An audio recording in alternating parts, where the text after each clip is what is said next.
Did you know that for the last 30 years, Comcast, Cox, and Spectrum have all worked together on the ad sales side?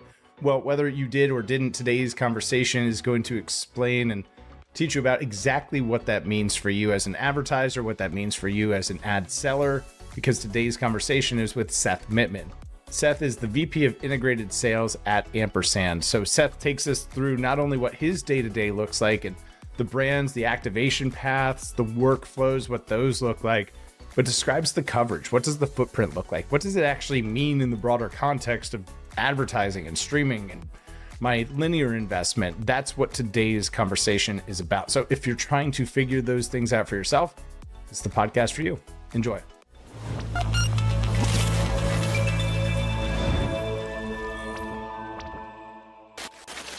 Seth, we were just catching up in the lead up there about how Ampersand has been around for 40 years, really, but especially over the last 4 to 5 years has been redefining cable and really is now at the intersection of linear streaming, perfectly positioned to help advertisers reach audiences. Can you take us back maybe 4 or 5 years?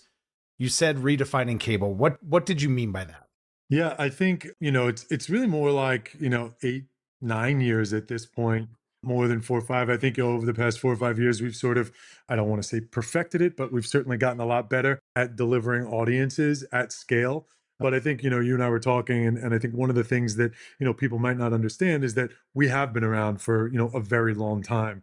And we did what we've done in the cable space many, many years ago was, sort of aggregating and solidifying a fragmented cable space from a market level perspective just for linear, right? We've done the same thing now on a multi-platform level across linear and streaming with, supercharged, right? With a lot more data, with a lot more, precision targeting capabilities. But really for us, it's all TV, and it doesn't really matter what device or distribution method users are accessing that content. We have the ability to reach users across the entirety of the TV ecosystem at scale with precision targeting. And I want to kind of call out the unique distinction that is Ampersand, the co-opetition piece. It's Comcast, Cox, Spectrum.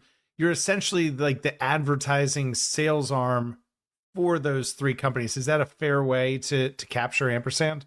Yeah, so we, with our ownership group, Comcast, Charter, and Cox, we bring to the marketplace, a large scaled inventory source that allows us to bring, from a local market perspective.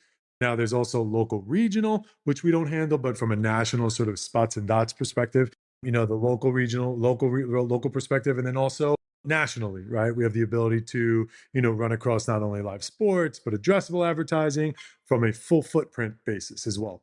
Cool. And I've got a couple stats here. 90% of sports, I think your footprint covers 90%. It's something that we've talked about here on the podcast. We actually have some work out this week talking about how much of sports viewership is still on linear broadcast, cable transmissions, albeit in a streaming wrapper sometimes.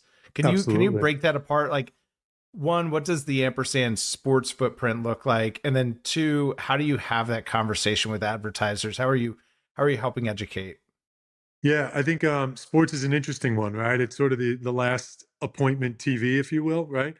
Live TV, whether that's streaming or on linear. Look, there's a lot more people that are streaming live sports now, and that's becoming a much bigger part of what we do. But again, everything that we do is or what we try to do is cross-platform, right? For us to be able to reach users across linear and streaming with that amount of sports content is something that really sets us apart in the marketplace. And so, yes, there's broadcast inventory that's available. Amazon, you've got Netflix, you've got, a multitude of different competitors who are now vying for sports inventory because it is so exclusive. For Ampersand to have that much across all of our markets really sets us apart. And as we really, as the viewership fragments into streaming as well, we have the ability to reach users across both platforms too, from a live sports perspective. Are there any activation restrictions? Thinking about this, all right, great. You've convinced me. We've got all the coverage. We've got, I think, 75% of the addressable United States That's within the right. Yeah. footprint, big piece of that being sports. If I want to activate that, is it simple? Is it hard? Am I activating across all of the different partners? What does that actually look like if I want to place a buy? Maybe give us the local, regional use case and then that national example, if you could. Yeah. So I think it could be hard, right? It could be Okay. difficult to do that if you were going to individual MVPDs in a marketplace, or if you were going to individual publishing partners, or working with 30 or 40 or even 10, 12 different partners to aggregate the marketplace. And that is exactly why Ampersand exists, right? We make it easy and seamless to be able to reach all of those users in every market, all 210 DMAs across the country, for any inventory or any targeting capability or criteria, whatever whoever you're trying to reach and whatever you're trying to accomplish, we have the ability to do that. And that's really why we exist, to make that easier for buyers. So I don't really like to use the word one-stop shop. I'm not really a fan of that term. I like to Because it think of us, rarely is. yeah, It always I turns like into 3 or 4 stops for me. Totally. I like to think of us more as an end-to-end solution, right? Okay. And so you can really utilize us for reach vehicle. We have branding capabilities. We have lower funnel opportunities that exist. But really, the reason that we exist is to make that process easier on the buying community, so they don't have to work with multiple different platforms and partners to be able to get a lot of the inventory and reach that they need. I think that is a worthy distinction of a tool in the toolbox versus the one-stop shop. Because actually, now that you call it out, the one-stop shop is oftentimes limiting. There's something I'm giving up versus I want to have a Correct. few key partners, a few key integrations that give me the broadest scope of coverage with the most efficiency and impact. Okay, that Yeah, and look, I'm not necessarily suggesting that any advertisers say, well, I'm not going to work with the large branded publishers that I really want to work with, that they have, individual partnerships with, right? I think where Ampersand comes in is a great complement to that, right? And we can be utilized not to fill in the blanks, but to really complement as part of a tactic in the overall strategy. Not a sole entity, but certainly not somebody that shouldn't be considered. I think that is a good framing for us to take away from that. Let's talk about political. Ampersand's leaning all the way into political, local being kind of like your sweet spot, and all politics being local. Talk to me about the political initiatives that you've got going on. It looks like there's some specific products, and we're coming into midterms. How big of a focus is political for your team right now? Yeah, so my team doesn't handle political, right? I'm Okay, all core business.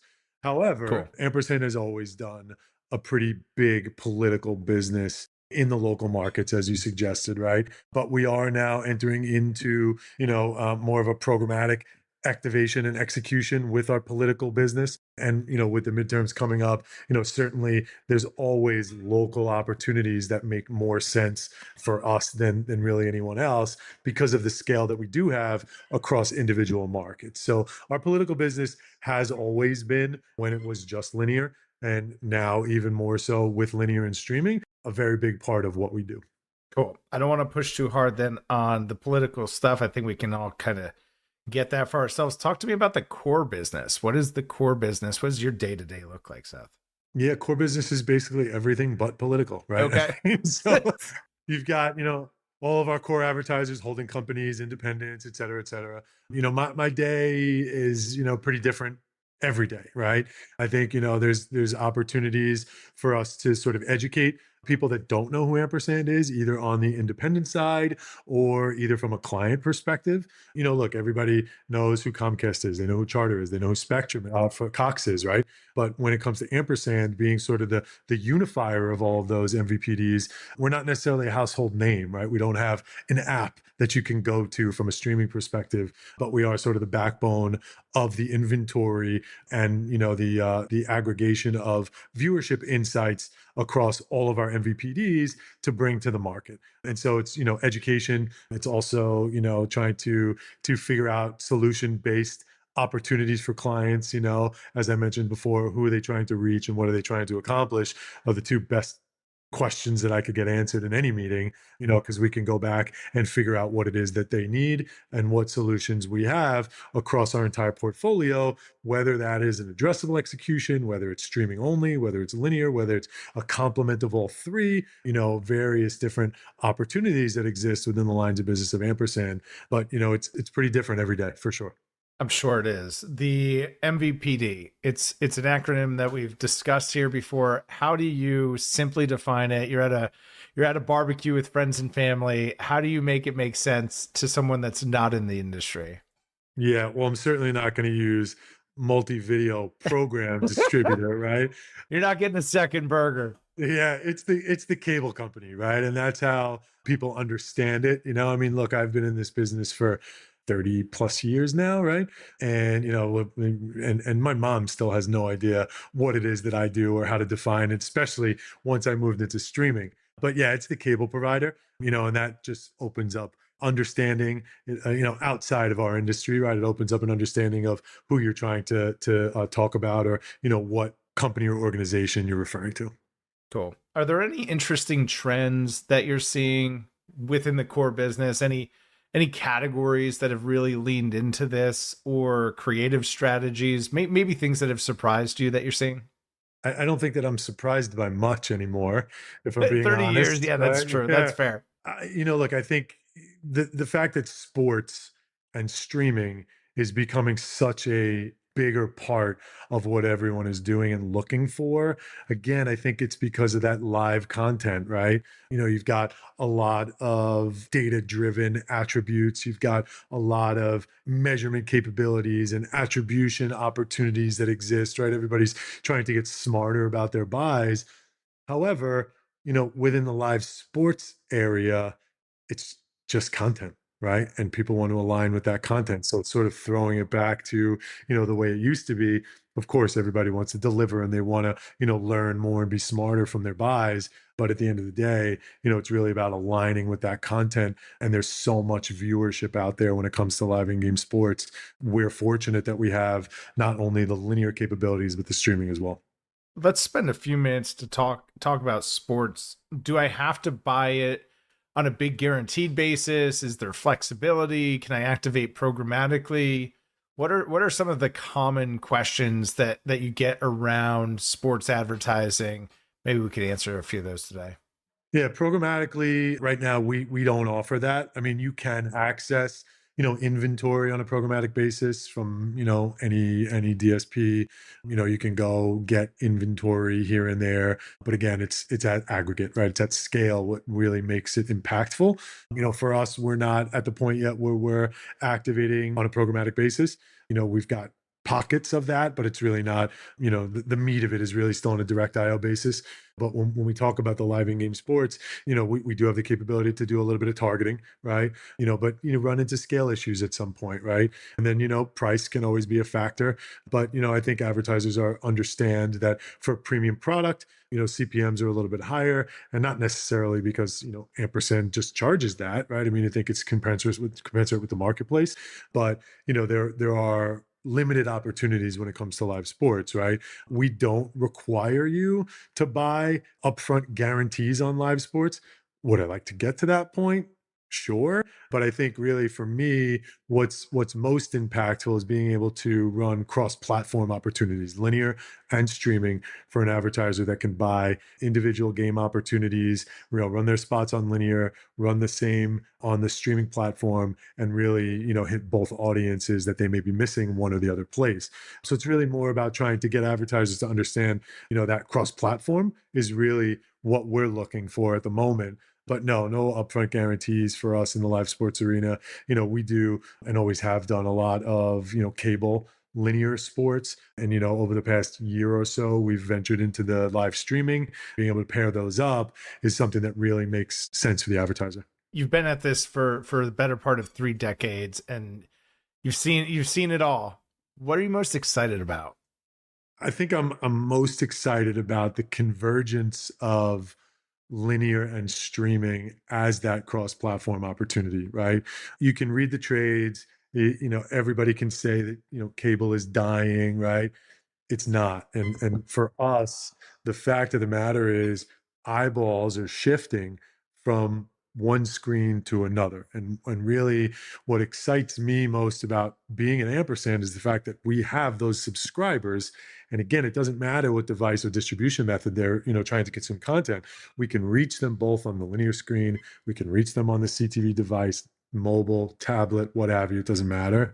And for me, that convergence is really what, the convergence of screens, right? Viewership, and then, the massive amounts of insights that exist to be able to pinpoint specific target audiences, and do all sorts of different A/B testing and really help the client figure out what it is that they either may be missing or what they can be doing better as part of their overall strategy. Beautiful. And it's a perfect segue because next week we will have a conversation just like this with Hamad Soni, who is our dedicated telco contributor.